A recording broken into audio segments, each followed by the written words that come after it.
second episode of Redstone for beginners. In this video I'll be showing you how to make some basic logic gates with Redstone, and this is the first one, the NOT gate. I'm sure you guys remember from the last video, it basically inverts the power. When my input is off, the output is on, and input is on, the output is off. It's basically opposite. It's pretty easy. Just send power into a block with the redstone torch, and the torch is the output. Next we've got an OR gate, where if any of the inputs are on, or in other words, if this or this or this is on, then the output will also be on. As you can see here, it's pretty easy. I'm sure you guys will get it. It's just a couple of levers and a bunch of redstone wire. Next we've got the NOR gate, basically sort of an opposite to the OR gate, where the output of the OR gate is inverted. So how this works is, if any of the outputs are on, if any of the inputs are on, then the output will be off. The output will only be on if all of the inputs are off. As you can see there. Next, we've got the AND gate, which is pretty simple. The output will only be on when both inputs are on. As you can see here, both inputs are on, the output is on. When both of them are off, then the output will be off.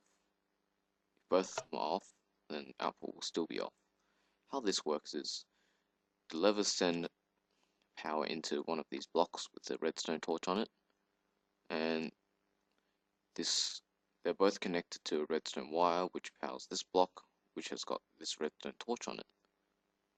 So for this torch to be able to turn on, which is our output, it can't be powered. Oops. So it can't be powered. And in order for this wire to be not powered, both of these torches have to be off. Have to do that to turn them both off, which will allow our output to be on. And last here we've got the NAND gate, which is basically an opposite of the AND gate. You just remove the torch out the front and you've got a NAND gate. So it's pretty simple. How this works is, if both inputs are on, then the output is off. So it's just the AND gate without the inverter at the end. So that would be an AND gate. Both on, input is on. With that, oh man, I'm clumsy. And there we go. And then we've got the AND gate. Okay, so here's the RS-Nor Latch. How this works is, it's basically a memory unit. It remembers the state which you've set it to. So right now, as you can see, it's set to this side, the right side. And to set it to this side, all you've got to do is press this button over here, and you switch to this side. And it stays there. And to set it back, you press this button. Now, this button sets it to this side, so when it's already set to that side, as it is now, pressing the button again won't do anything. And of course, if I set it to this side and press this button again, it won't do anything. How this works is, when you press the button, it powers this block, which powers, it powers this block, which switches the torch off, allowing this torch to switch on. And when this torch is on, it powers this redstone here, which sends power to this block, keeping this torch off. So if I press this, that's exactly what happened, and it stays like that. So this would be useful if, let's say, you had a door that you wanted to open and stay open when you press the button. Then you could have it close when you walk inside your house with another button. So that's just one basic application which you could use this little redstone gate to. I don't know if it's called a gate actually. It's a latch, I guess. So that's the RS-Nor Latch for you guys. So here we've got the clock. So I'm sure many of you are already familiar with this. The clock basically ticks. This is a 5 clock here, which means it's got 5 torches in it. And I believe the 5 clock is the quickest stable clock you can get. For clocks to work, there has to be an odd number of torches, so the next step up would be a 7 clock, and one step down would be a 3 clock. Now the 3 clock isn't very stable, the torches occasionally burn out, and it's just not as reliable as the 5 clock, which is the quickest stable clock you can get, as I said before. Connect heat redstone and these use that as and then see off and off. Turn off simple. Attach the redstone and power it, and it stops. So that's a quick, easy way to pretty loud when you use pistons, and they do tend to lag a game if you've got a slow computer, so yeah, it's just something to note. Now, with the addition of the new redstone repeaters, you can cut much more compact clocks, as you can see here. They are also slightly quicker than the old 5 clock, which I'll show you. The only problem is, if you want to get one of these going, you need to send a short pulse to it.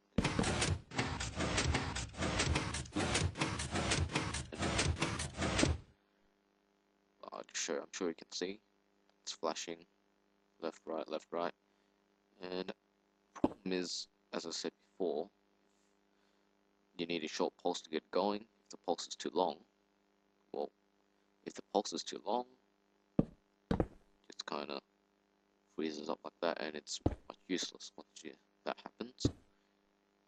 Now, to get this thing going, you need something called a pulse former, which does pretty much this. It's a short redstone pulse. I meant to stop that, which is right over here, as you can see. Redstone pulsar, or otherwise known as a pulse former. And if you watch that piston there, pressing a button basically sends a quick pulse. Very quick, which is just what that clock needs to get started. And how this works is, when I press the button, it sends power to the block, and this turns off. They both turn off, but with this torch, the delay is 1 tick, I believe, or something like that, and just long enough to allow this torch to switch on for a split second. As you'll see, slight delay between these two going on and off, which is enough for this, and that's how the pulse is formed.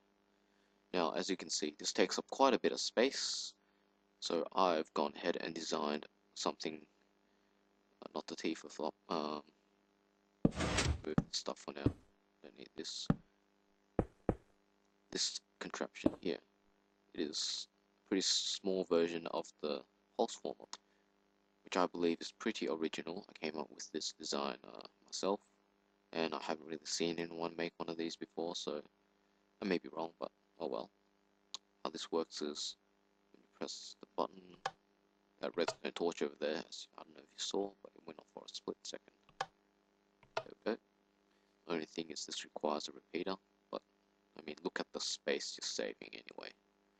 So that's the pulse former for you guys. Last but not least, we've got the T flip-flop. Now, I know this name sounds a little bit weird, but this can be pretty useful. Basically, what it is just a lever which you can switch states with a button. If you watch that piston off in the distance over there, press it once, it goes up, press it again, it goes back down. Clear the lever. How this works is, you've got here, I don't know if you recognize it, but that's the pulse former there, and the pulse former's output, which is this torch here, powers this piston here. Now, the way pistons work is, if the arm extends out too quickly and retracts too quickly, it actually can't affect any blocks around it. So with this short pulse, it will realize that there's a block here to pull, so it will pull it, as you can see. And if I press it again, you might be wondering, how did that block get there? When I press it again, the pulse is so quick that it pushes it out, but it retracts so quickly it cannot pull that block back with it. So that's how the block got stuck there. So as you can see, that's basically what happens. It pushes it, leaves it behind, the second it pulls it back. That's how that part works. And to get it to switch states is basically what we learned in the first episode, where Redstone repeater is able to push power through a block. And that's exactly what's happening here. So when I press it, the block gets pulled here, the power is pushed through this block. When I press it again, block disappears, there's a gap here, and nothing happens to that side.